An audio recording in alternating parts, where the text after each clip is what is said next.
Bonjour à tous et bienvenue sur boursicoté.com pour cette nouvelle analyse technique Forex, matières premières et Bitcoin avec une paire de devises euro-dollar qui a du mal à rester ici au-delà de cette zone des 1.05. Cette zone donc qui a fait office de résistance ici et dont on sait que c'est une zone majeure. On a oscillé autour de cette zone toute la journée pour au final marquer ici un test ici avec une zone de cassure qui pourrait nous ramener sur la zone des 1.0360. Alors on est toujours globalement sur une petite tendance haussière mais qui manque de conviction, c'est-à-dire qu'on aimerait bien un mouvement un peu plus marqué pour vraiment valider la rupture de cette zone dont on sait que c'est une ancienne zone historique de retournement majeur, pour voir si on pouvait revenir ici sur cette zone des 1.0635. Alors tout ça est lié notamment aux oscillations que nous observons sur le dollar, et donc la perspective qu'au final eh bien, la hausse des taux de la Fed ne ralentisse pas dès le mois de décembre. Quelque part, on reste toujours dans une dynamique de fond, on est ici sur des mouvements qui peuvent être très temporaires, et globalement la dynamique reste haussière, même si la tendance ici et le momentum ont fortement ralenti. On reste sur un objectif ici de poursuite en direction des 1.0635. Niveau d'invalidation se ferait sur une rupture ici des 1.0275.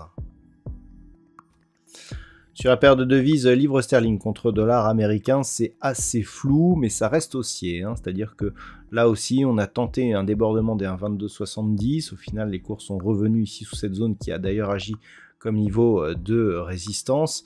Quand on écarte le graphe, on se rend compte que l'on est sur une configuration assez semblable à celle que nous avons sur la paire de devises euro-dollar, à savoir une hausse ici qui est très graduelle. On a validé ici la rupture de la zone des 1.20. Cette zone ici des 1,2270 serait intéressante à observer car une rupture nous donnerait des signaux assez positifs et donc on viserait un retour ici sur la zone des 1.2480. Donc pour l'instant rien n'est fait. Niveau de retournement ici il est relativement bas puisqu'il faudrait repasser sous la zone des 1.20 et casser ici cette zone de point bas significatif que l'on pourrait quantifier sur des niveaux proches des 1.1895. Donc globalement, tant que l'on est au-dessus de ces niveaux, ça reste haussier, même si le momentum est là aussi faible sur cette paire de devises, livre sterling contre dollar américain. Sur l'or, il semblerait que le signal soit manqué. On attendait ici une rupture de la zone des 1807 $ l'once pour valider un retournement de tendance moyen terme. On l'avait vu ici que cette zone ici était majeure justement pour le retournement de cette dynamique. Le problème, c'est que pour l'instant, cette zone des 1807, elle tient bien. C'était une zone majeure auparavant, puisqu'elle avait été ici support sur toute cette phase. Et globalement, le fait que malgré cette figure ici, eh bien, on reste sous ce niveau, est plutôt un mauvais signe pour la suite. Alors, d'un point de vue un peu plus court terme, ce que l'on peut observer, c'est qu'il y a clairement eu donc un échec de franchissement sur cette zone. On revient sous les 1780-50, et là, on se stabilise sur une zone intermédiaire, alors qui est plus normalement une zone intraday, autour donc des 1765 $ l'once. Clairement, l'objectif ici, suite au retournement de tendance qui n'est pas très puissant, c'est-à-dire on passe sous la moyenne mobile 20 exponentielle, mais sans contact avec la bande de Bollinger inférieure. Donc là, on est plus sur un mouvement, je dirais, de neutralisation qui pourrait bien donc nous permettre d'observer une oscillation entre 1758 et 1781.50.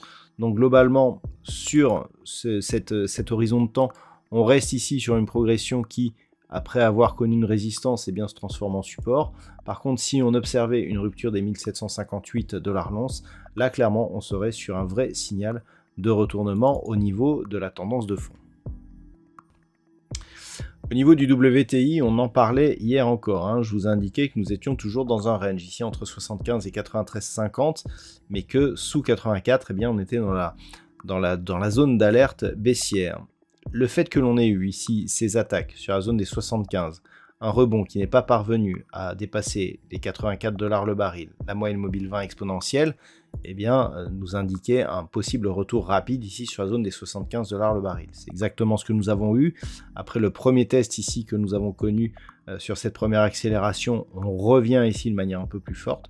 Donc clairement, on est en train de valider ici un signal technique. Je vous en parlais hier aussi, phase de baisse sur toute cette phase d'évolution. Ici, le mouvement qui avait provoqué une sortie de la dynamique baissière, mais sans retournement.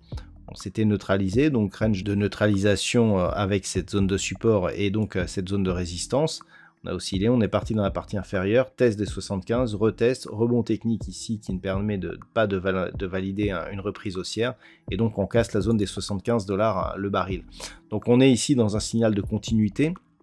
Le fait que l'on casse ici eh bien, nous donne un objectif proche des 70 $ le baril, puisque le prochain support se situe à 70,40.